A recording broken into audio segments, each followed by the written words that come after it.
I'm here with Lezlee Liljenberg, author of If You Only Knew Navigating DNA Surprises in the NPE World. Good morning and welcome, Lezlee. Good morning, Valerie. This has been such a fun adventure. I imagine you've had quite the adventure. Yes. So, in the book title, it says Navigating DNA Surprises in the NPE World. I know most people who aren't experiencing this, their first question will be, what is an NPE? Well, good question. Yes, and a lot of people ask me. I just say, "Have you heard of what an NPE is?" And they say, "No, I have no idea." So NPE stands for not parent expected. It is utilized in the genealogy world. It was originally not non-paternal event, and so it's changed over time. Sometimes you still hear that, but primarily it's a person that discovers that a biological parent or parents are not their parent, and then kind of going from there for their search. It can include adoptees. It includes people like me that just actually found out by accident through DNA testing. It can also be through like conceived donor sperm situations too. So it has a full gamut of people that it includes, and so here we are, NPEs. All right. That sounds like it could be quite a jarring realization to make. And so, what was the moment that made you decide that this book had to be written? I have had several moments. I think I was kind of soaking it all in. But I think the real moment was I contacted one of the half sisters that I had found, and I presented it to her. She upset her. She wasn't going to accept it. But she had a friend. She and her friend Gina kind of came across to me that they were going to help me. In fact, I even laughingly say I gave them all my passwords, and everybody thinks I'm crazy. I gave them my passwords. I trusted the situation so much that they would want to know the truth. And little did I know they were actually kind of conspiring to discredit me.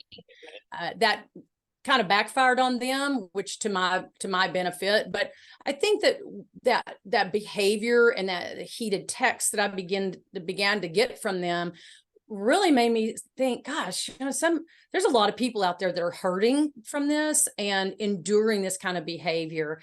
And it really made me want to get out there, learn more, and be able to help people on both sides of the situation. It's not always just about the NPE.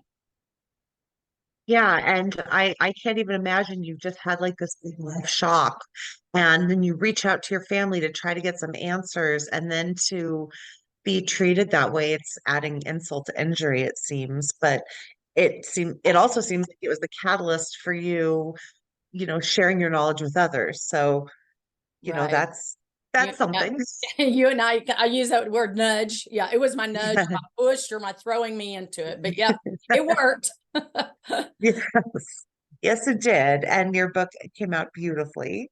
Thank you. Um, can you share how you felt at the moment of discovering your father was not your father? I know you talk about in the book that you had quite some foreshadowing from him. But that moment of actually having that confirmed, how did that feel?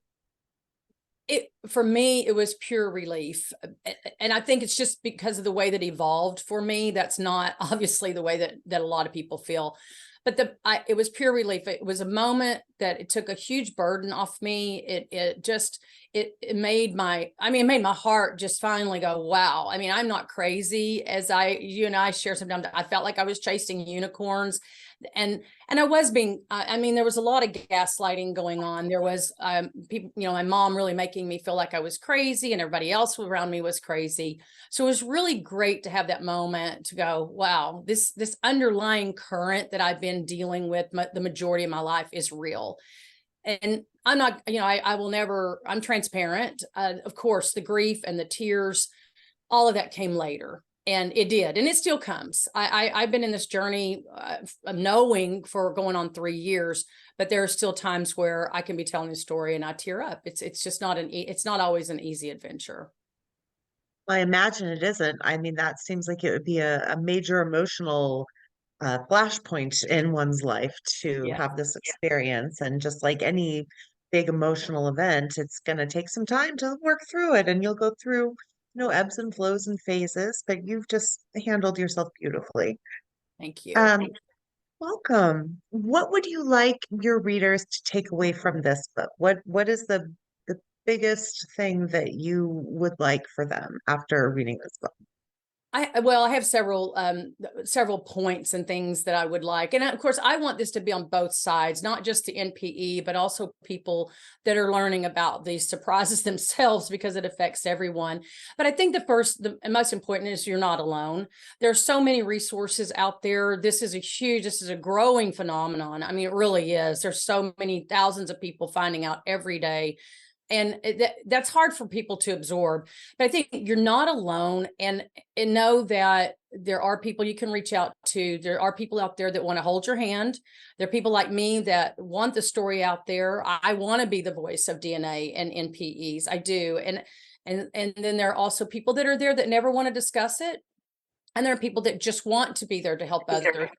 And so I think that it's important to realize that when you are first making the discovery, and that if you are an NPE, to know that there are people out there that will embrace you. And also we understand the privacy, and we also respect the level of confidentiality that comes with all of this.